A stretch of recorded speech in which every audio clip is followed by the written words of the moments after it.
If you're curious about what it's really like living in Johannesburg as an American expat, you're in the right place. After spending 3 months in South Africa, we're breaking down our honest pros and cons living here in Johannesburg. From cost of living and safety to lifestyle and culture, we've got you covered.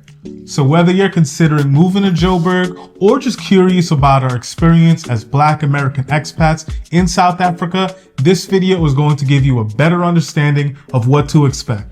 Starting with our first pro, the affordable real estate. Similar to countries like Thailand, Mexico, and Panama, which are very popular in the expat community and retiree community, you can find housing here for very reasonable prices and with modern finishes. Keep in mind that what we consider affordable and expensive and what you consider may be completely different. It just all depends on your personal financial situation, budget, and lifestyle preferences. So yeah, you can find lots of nice quality spaces that would typically cost a couple thousand in America. For example, the Airbnb that we lived in was $750 for 35 nights, and that equates to just $24 a night. We had a balcony, washing machine, everything that you could possibly need, and the best part of it, we were saving money. And if you're looking to purchase something instead, there are lots of housing options that you can purchase for just $100,000 to $200,000 US dollars. This all speaks to one of the major perks of living in Johannesburg that's definitely worth mentioning, the cost of living. While higher than what it is in Southeast Asia, it's still far less than what it is in the United States. One of the reasons why we left the States is because trying to eat healthy there is super expensive. But once you lived in South Africa or visited here for any length of time, it doesn't take you long to understand why people are choosing to move here. Joburg is proof that you can have a better quality of life and afford things that are typically considered luxuries like organic produce, especially if you're coming from the States. Facts. The produce was so affordable. We've been eating so much more varieties of fruits and vegetables since living here, and being able to spend just a little over $100, sometimes even less, for 2 grown adults on groceries is another reason why Johannesburg is a major consideration for us to live long term. Yes. We found a really great grocery store called Woolworths, and it's inside of the Rosebank Mall, and it's been perfect for us. It's comparable to Whole Foods in America, but it's not as expensive, and they even deliver, which is great. So we'll leave that video in the description and in the cards above if you want to see what our grocery experience is like and our Airbnb tour. Transportation is also affordable as well too. So if you're not looking to purchase a vehicle, you can take Uber everywhere and at a good price. Our monthly transportation budget was just $120 to $150 a month. And even going 40 minutes outside of this city, we spent under $10. But if you do want to have a vehicle of your own to get around, car costs are a fraction of what they would be in the States. Yeah. One of the biggest perks that not many people talk about is how convenient it is to communicate with locals. But real quick, if this video is giving you any helpful info, please like it so we know to continue making more videos like this, and subscribe to our channel so you can check out our other videos on South Africa. And that brings us to our next pro. We've traveled a lot since the beginning of our full-time travel journey, which was over a year now, and we can count on one hand the amount of destinations that we lived in where people actually speak English fluently. So it's something that we don't take for granted. Yeah, most South Africans actually speak several languages, and English is just one of them, making it a whole lot easier and faster to get your needs met. So whether that's asking someone for directions, taking your order, it's those little things that we don't take for granted at all. Also, meeting local South Africans happens a lot more naturally because you're able to hold a conversation and not have to be so concerned with there being a language barrier. And you can understand stories and share experiences and build real connections without getting stuck on basic translations. We do recommend learning a couple phrases though. So far we learned Sawubona, which is a phrase in Zulu which literally means I see you, and I love that, but it's a way of saying hello. And trust me, since communication is effortless, it makes exploring everything Joburg has to offer even more effortless. That actually ties in perfectly with what we're about to tell you about, the social scene. So you know how frustrating it could be when you're somewhere and you can't really connect with the people because of the language barrier? Well, here in Joburg, not only can you easily have a conversation with locals, but you'll actually want to because there's literally Always something happening. There's just no way to be bored in Johannesburg. The art and culture scene here is incredible. There are several museums showcasing both contemporary African art and historical pieces that tell that deep, rich story of South Africa. Places like the Apartheid Museum and Constitution Hill, they offer so much powerful insight into the country's history. Yeah. One of my absolute favorite things to do is exploring the local markets on the weekends, whether it's the neighbor goods market or the Rosebank Sunday market. There's a couple of them, so we'll put some of them on the screen for you, but you'll find everything from local crafts to amazing street food. And for my music lovers, especially jazz enthusiasts, Johannesburg is perfect for you because South Africans love them some jazz, and I don't blame them because I do too. The city has a great jazz scene with venues like the Marabi Club, Bertram, and the Orbit hosting incredible live performances on the regular. So keep your eyes posted for that. And while it's true that Johannesburg doesn't have beaches, of course, because it's inland, but what it lacks in coastline activities, it's going to make up for in cultural experiences. Yeah. So if you're interested in history, art, music, food, like nightlife, whatever it is that you like to do, there's always going to be something happening in the city. So you will for sure have a good time, because I know that we did. Don't forget, we have our cons coming up, so stick around to hear what those are so we could just keep it real with you all like always. But for now, let's continue with the pros. Now, you know, we have to touch on the cuisine because we are big foodies. If you know, you know. And South African food has become one of my favorite cuisines super quickly. Even the fast food spots like Nando's have tons of flavor.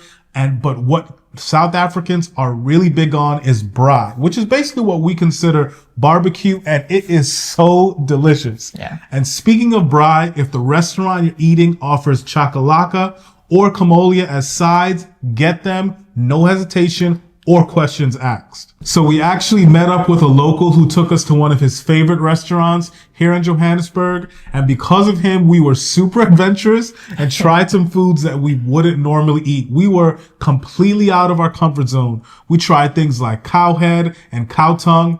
Shout out to you, Jabu. Definitely check that video out. It'll be in the description also.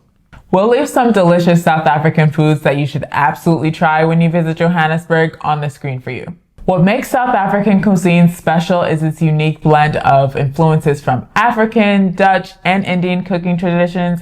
The food is rich in flavor, but it's not overwhelmingly spicy, making it tolerable to most palates. So whether you're dining at a high-end restaurant in Sandton or enjoying street food in Maboneng, you'll find the quality and the taste of food is consistently on point. Our second to last pro is that South Africans are generally really nice people. Unfortunately, we notice that South Africans have this reputation of being standoffish or unsocial or just not welcoming to foreigners. But we haven't found that to be true in our experience. And we found that most people are open and are willing to have a conversation with you, which was very nice. And that's why you should always be mindful of stereotypes. Just because the media portrays a group of people a certain way, 9 times out of 10, it's just literally not true. And we had so many great memories being in Johannesburg and having great, deep, engaging conversations with complete strangers. One of the most profound experiences for us as Black Americans in Johannesburg was feeling like we truly belonged because how easily it was for us to blend in. We were actually the majority. Thank you, Melanin. It's hard to explain the feeling of walking down the street and not being the only person who looks like you. But coming from America, where we're often hyper aware of our race, which gets really exhausting really quick. So this was incredibly refreshing and liberating to not have to be so conscious of it all the time. We could just be at peace. So many times people would come up to us and start speaking to us in Zulu or other local languages because they assumed we were South African. But once we opened up our mouths and our American accents came out, that the gig was completely up. But regardless, there was always this immediate connection and an unspoken understanding, and we just enjoyed it so much. It really felt like home to us. For those who have never experienced being a minority in their home country, it might be hard to understand just how significant this is. It's not just about representation. It's about feeling like you can truly be yourself without the weight of being the only one in the room. This aspect of living in Johannesburg gave us a sense of ease that we rarely experience back home. So that is a major pro, if not the biggest one for us. That being said, we've now touched on all the pros that we really enjoyed about living in Johannesburg, but now it's time to get into the root of some not so pretty aspects of living here that you should consider before making the move. But first, comment below and let us know, are there some pros of living here? What were those pros that you really liked the most? Getting into the cons now, when most expats or tourists come to Johannesburg, they will likely be staying in areas like Sandton, Rosebank, Melville, and Parktown North, but we did not during most of our time in Johannesburg.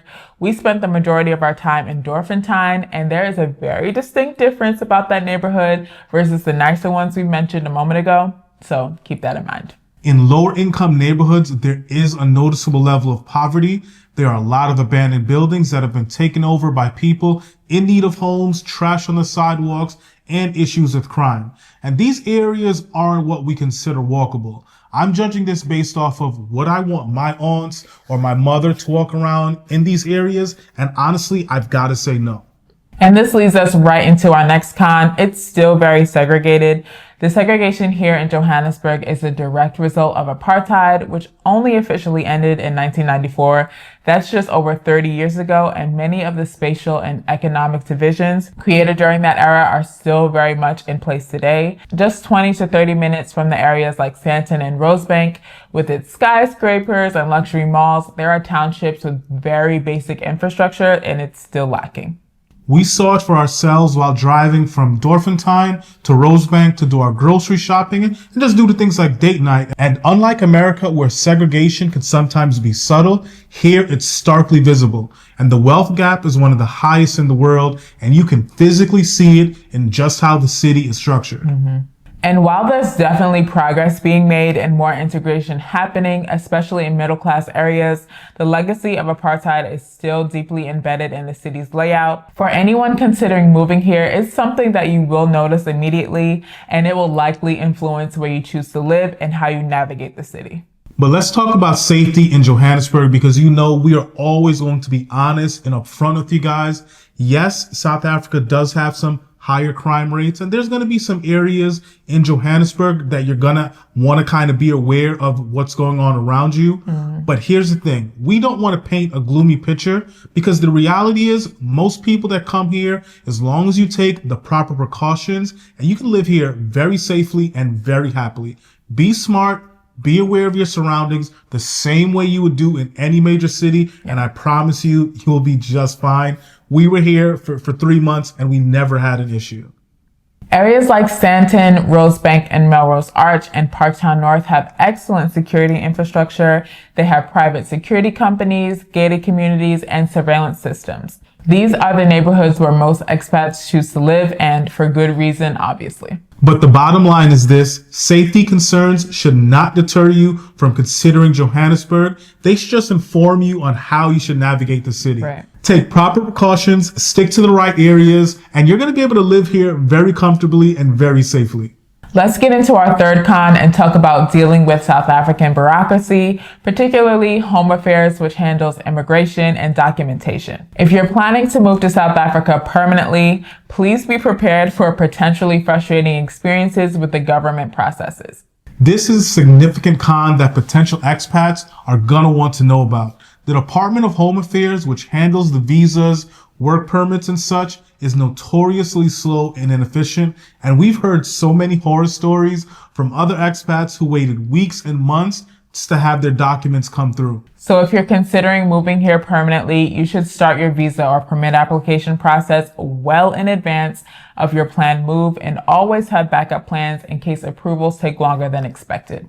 This one isn't a major con, but depending on where you're from in the world, then you know South Africa can be far away from home. Granted, South Africa isn't as far in comparison to countries like Thailand or Vietnam. Regardless, South Africa is a solid 14 hours away from the east coast of the States, and that's with a direct flight. Now, if you're someone who isn't really looking to travel back home often, then this probably won't concern you as much, but it's something just to keep in mind if you are still attached to the home country still and you want to see family and friends. But there you have it. That is our full, honest breakdown of the pros and cons of living in Joburg as Black American expats. And as you can see, it is a city filled with opportunity. It's really affordable, has a ton of cultural richness, and the sense of belonging we felt as Black Americans and the warmth of the people, it really made the experience here truly special. Yes. We hope this video has given you a realistic picture of what to expect. So if you found it helpful, please hit that like button and subscribe for more honest content about living abroad as Black Americans. And let us know in the comments, are you considering Johannesburg as your next destination? And let us know, what questions do you still have about living here? We read every comment and we love connecting with the community. Don't forget to check out our other South Africa videos where we break down grocery shopping and show you our Airbnb tour and share more about our experience exploring this incredible country. Thanks for watching, and we'll see you guys in the next video. Bye.